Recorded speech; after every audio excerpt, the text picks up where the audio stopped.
Perungalathur Andhra mess உணவகத்தில் சாப்பிட்ட இருவருக்கு வயிற்று வலி உபதைகள். மருத்துவமனையில் அனுமதி. பெருங்களத்தூர் உணவகத்தில் உணவு பாதுகாப்புத்துறை அதிகாரிகள் சோதனை செய்து கெட்டுப்போன இறைச்சி பறிமுதல். 3000 அபராதம் விதிப்பு.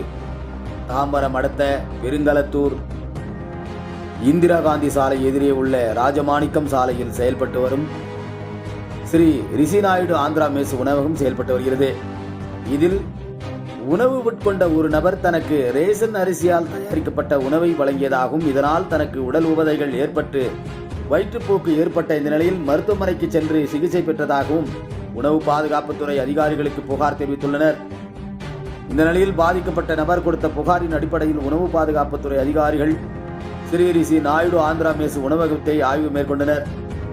ஒவ்வொரு உணவையும் தீவிரமாக சோதனை செய்த உணவு பாதுகாப்புத்துறை அதிகாரிகள் குளிர்சாதன பொட்டியில் வைக்கப்பட்டிருந்த பழைய சாம்பார் மற்றும் சிக்கன் கிரேவி கண்டு அதிர்ச்சியடைந்தனர். மேலும் இந்த உணவகத்தில் தடை செய்யப்பட்ட பிளாஸ்டிக் பொருட்கள் இருப்பதை கண்ட உணவு பாதுகாப்புத்துறை அதிகாரிகள் அதனை பறிமுதல் செய்ததோடு குளிர்சாதம் பொட்டியில் வைக்கப்பட்டிருந்த காலவாதியான சாம்பார் மற்றும் சிக்கன் கிரேவிகளை குப்பையில் கொட்டினர்.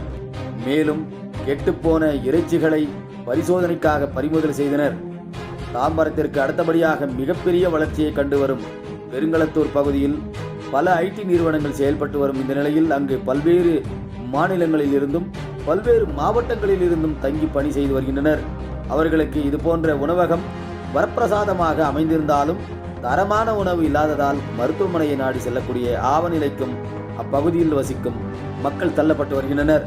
தடை செய்யப்பட்ட பிளாஸ்டிக் பொருட்கள் மற்றும் குளிர்சாதன பொட்டியில் காலவாதியான உணவை வைத்திருந்த ஸ்ரீ விஷ்ணு நாயுடு ஆந்திரா மெஸ் உணவகத்திற்கு ரூபாய் 3000 அபராதம் விதித்து உணவு பாதுகாப்புத்துறை அதிகாரிகள் இனி இந்த தவறுகள் நடந்தால் கடும் நடவடிக்கை எடுக்கப்படும் என எச்சரித்தனர்.